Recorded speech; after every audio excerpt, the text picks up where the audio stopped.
डरी सहमी मन्नत अपने कदम बढ़ा रही थी।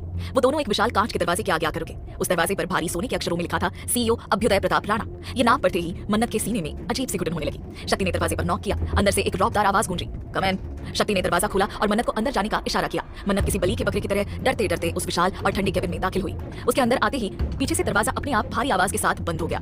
मन्नत के दिल की धड़कन एक पल के लिए रुक गई। सामने इटालियन मार्बल के डेस्क के पीछे एक बड़ी सी किंग साइज चेयर पर वो खूंखार आदमी पीठ फेर कर बैठा हुआ था। वो कांच की बड़ी खिड़की से बाहर पूरे शहर को देख रहा था। शक्ति ने दबी हुई आवाज में कहा, सर मिस आ चुकी है। ये सुनते ही अभ्युदय के चेहरे पर एक शैतानी डेविल स्माइल उभर आई। उसने अपनी दाढ़ी पर उंगलियां फेरी और बिना पलटे अपनी उसी दमदार और भारी आवाज में बोला, इसे कहो कि सिर्फ चुपचाप खड़े रहने से मैं ये जमीन नहीं देने वाला। उसकी आवाज इतनी भारी और आकर्षक थी कि मन्नत के रोंगटे खड़े हो गए। शक्ति ने मन्नत की तरफ देखा और फुसफुसाते हुए बोला, मिस आगे आइए और अपनी बात कहिए। सर के पास बिल्कुल वक्त नहीं है, प्लीज इन्हें गुस्सा मत दिलाइएगा। मन्नत ने अपना मासूम सा रुआं सा चेहरा शक्ति की तरफ उठाया। उसकी बड़ी बड़ी आंखों में साफ डर था। वो कांपती आवाज में बोली, पर मैं क्या बोलूं, मुझे कुछ पता नहीं है। सबने जबरदस्ती मुझे यहाँ भेज दिया, प्लीज आप ही मदद कर दो ना।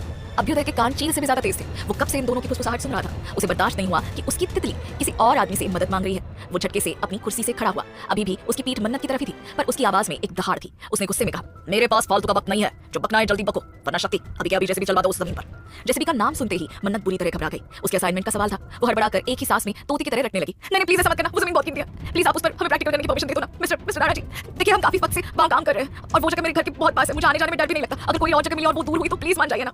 मन्नत की वो कोयल जैसी मीठी मासूम और बिना किसी चालाकी वाली आवाज सुनकर अभ्युदय का सारा गुस्सा पल भर में हवा हो गया। उसके पत्थर दिल में जैसे किसी ने मखमली पंख फेर दिया हो। उसके चेहरे पर एक बेहद हसीन पर खौफनाक मुस्कान तय गई। मन्नत ने सब कुछ बोलकर लंबी सांस ली, पर सामने खड़ा वो आदमी अभी भी पलट नहीं रहा था। मन्नत का चेहरा उदास हो गया। वो मायूसी से बोली, लगता है आपको मेरी बात पसंद नहीं आई। ठीक है तो मैं जा रही हूँ। ये 3 शब्द अभ्युदय के सीने में किसी जहरीले भाली की तरह चुभ गए। कोई उसे छोड़कर जाने की बात कैसे कर सकता है। उसने अपनी मुट्ठी कसली और केबिन की दीवारों को हिला देने वाली आवाज में कहा, हिलना मत अपनी जगह से। मन्नत डर के मारे वहीं बूत बनकर खड़ी हो गई। उसकी सांसें गले में अटक गई। अभ्युदय झटके से पलटा और पलटने के साथ ही उसने शक्ति को अपनी तेज निगाहों से बाहर जाने का इशारा किया। शक्ति तुरंत दरवाजा खोलकर बाहर निकल गया। अब उस विशाल ठंडे और खौफनाक केबिन में सिर्फ वो भूखा शेर था और उसके सामने कांपती हुई उसकी मासूम शिकार। अभ्युदय अपनी अजीब शिकारी नजरों से मन्नत को घूरने लगा। मन्नत का गोरा चेहरा और उसकी झुकी हुई नजरें। अभ्युदय के होंठों पर एक शैतानी मुस्कान आ गई। वो धीमे कदमों से उसके पास आने लगा। उसके महंगे जूतों की आवाज सुनकर मन्नत का दिल जोर जोर से धड़क रहा था। वो सिर्फ जमीन को देख रही थी। तभी उसके सामने काले शाइन मारते हुए जूते आकर रुके। अभ्युदय ने खौफनाक और जुनूनी अंदाज में कहा, एक बार शेर की मांद में आ चुकी हो, तब कभी बाहर नहीं जा सकती। मन्नत को कुछ समझ नहीं आया। वो ये कैसी अजीब बातें कर रहा था। अभ्युदय ने आगे कहा, कुछ गलत काम किया क्या? अगर नहीं तो नजरों से नजरें मिलाओ। जरा हम भी तो देखें उस मासूम तितली को जो आज हमेशा हमेशा के लिए इस शेर की मांद में कैद होने आई है। मन्नत ने अभी भी नजरें नहीं उठाई। अभ्युदय का सब्र टूट रहा था। उसने भारी और सख्त आवाज में हुक्म दिया, मैंने कहा मेरी आंखों में देखो। मन्नत ने डरते डरते अपना सिर उठाया। जैसे ही उसकी नजरें अभ्युदय से मिली, वक्त जैसे वहीं थम गया। अभ्युदय की तेज डार्क और जुनूनी आंखें सीधा मन्नत की रूह में उतर रही थी। उसका वो रुतबा, वो घमंड, मन्नत की निगाहें उस हैंडसम शैतान पर ठहर सी गई। दोनों की नजरों का वो टकराव केबिन में एक आग लगा रहा था। अभ्युदय दीवानगी में डूबते हुए धीमी आवाज में बुदबुदाया, कोई इतना खूबसूरत कैसे हो सकता है?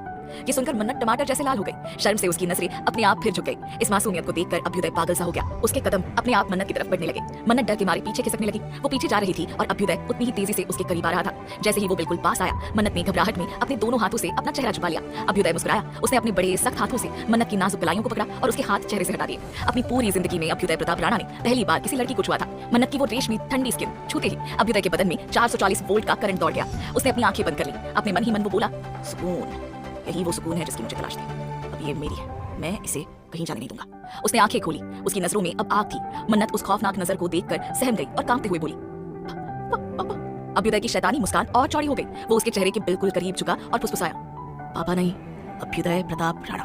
अब से सिर्फ ये एक नाम तुम्हारी जुबान पर होना चाहिए। सोते जागते उठते बैठते तुम्हारी हर सांस पर सिर्फ एक नाम होगा, अभ्युदय प्रताप राणा। समझ गई ना मासूम बच्ची? मन्नत का पूरा शरीर थर-थर कांप रहा था। वो किसी भी तरह वहां से भागना चाहती थी। उसने हिम्मत जुटाकर हकलाते हुए कहा, मिस्टर राणा, वो जमीन।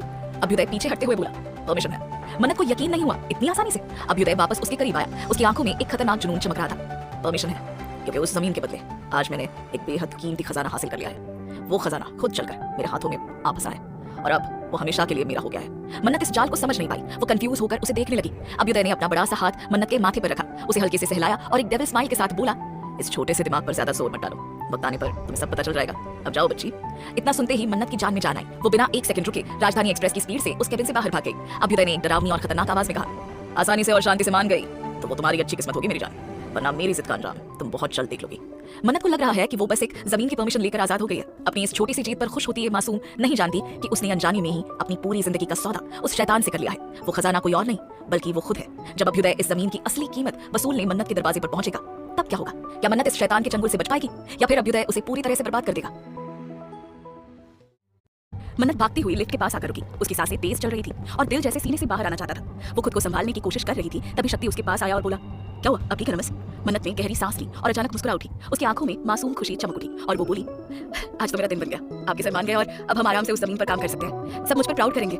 मैंने बहुत हिम्मत से उनसे बात की। उसकी निश्चल मुस्कान देखकर शक्ति कुछ पल के लिए उसे बस देखता रह गया। उसके मन में एक अजीब सा डर उतर आया। वो सोच रहा था कि इतनी मासूम लड़की का सामना अभ्युत प्रताप राणा जैसे गुस्सैल इंसान से हुआ था। वो धीमे स्वर में बोला, अच्छा है सर मान गया, लेकिन आगे ध्यान रखना, उन्हें गुस्सा मत दिलाना, बस उनके हिसाब से चलना। मन्नत हंसते हुए बोली, अब क्या मतलब उनका? आज पहली और आखिरी बार मिली थी उनसे। शक्ति मन ही मन सोच रहा था कि ये उसे लगता था, पर असल में ये सिलसिला अभी शुरू हुआ था। मन्नत ने उसकी खोई हुई नजरें देखी तो चुटकी बजाई और बोली, क्या हुआ? आपका भी कोई काम अटका है क्या? आप भी जाकर बात कर लेते। शक्ति ने मना कर दिया। तब मन्नत ने मासूम चेहरा बनाकर कहा, एक हेल्प करोगे?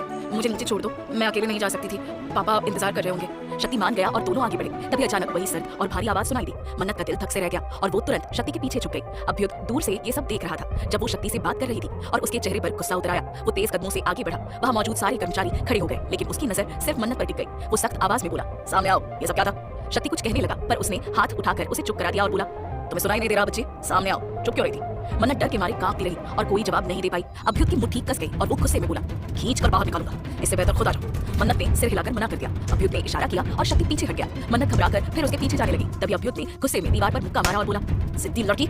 स्थिति संभालने के लिए शक्ति बोला, सर इन्हें लिफ्ट से डर लगता है। अभ्युत ठंडे स्वर में बोला, तुम जाओ, इसे मैं संभालता हूँ। शक्ति वहां से चला गया। मन्नत ने धीमे से कहा, मुझे अकेला छोड़कर क्यों जा रहे हैं? लेकिन उसे कोई जवाब नहीं मिला। अब वहां सिर्फ वो और अभ्युत रह गए। अभ्युत एक कदम आगे बढ़ा और मन्नत घबराकर लिफ्ट का बटन दबाकर अंदर चली गई। अभ्युत के चेहरे पर हल्की खतरनाक मुस्कान आ गई और वो भी उसके पीछे अंदर चला गया। दरवाजा बंद होते ही माहौल में सन्नाटा छा गया। मन्नत कोने में सिमट गई और अभ्युत बिना पलक झपकाए उसे देखता रहा। उसकी पूरी आंखों में डर और मासूमियत एक साथ झलक रही थी। वो नजरें चुराकर दीवार की तरफ मुड़ गई और धीरे से बुदबुदाई, हे ठाकुर जी मुझे बचा लो, मुझे पापा के पास जाना है। उसकी बात सुनकर अभ्युत सख्त आवाज में बोला, कोई नहीं बचा सकता जब तक मैं नहीं चाहता। तितली मेरे पिंजरे में आई ही है हमेशा के लिए। मन्नत सन रह गई। कुछ ही पलों में लिफ्ट ग्राउंड फ्लोर पर रुकी और दरवाजा खुला। मन्नत इंतजार करती रही कि वो बाहर जाए, लेकिन वो वहीं खड़ा उसे देखता रहा और दरवाजा फिर से बंद हो गया। अब मन्नत को घुटन और बेचैनी होने लगी। आखिर वो मुड़ी और दोनों की नजरें टकराई। जैसे समय ठहर गया, एक अजीब सा खिंचाव दोनों के बीच बन गया और वे एक दूसरे में खोने लगे। तभी अचानक मन्नत का फोन बजा और वो होश में आई। कॉल उठाकर बोली, बस आ रही हूँ, तो रुकना। फोन कटने के बाद वो धीमे से बोली, चले बाहर। अभ्युत बिना कुछ कहे बाहर निकल गया। मन्नत उसके पीछे आई और जैसे ही बाहर कदम रखने लगी तभी लिफ्ट अचानक बंद हो गई। मन्नत जोर से चीख उठी और बोली, पापा पापा मुझे बचाओ, मुझे डर लग रहा था। उसकी चीख सुनकर अभ्युत बेचैन हो उठा और तुरंत बटन दबाकर दरवाजा खोला। दरवाजा खुलते ही मन्नत बाहर भागी और सीधे जाकर अभ्युत से लिपट गई।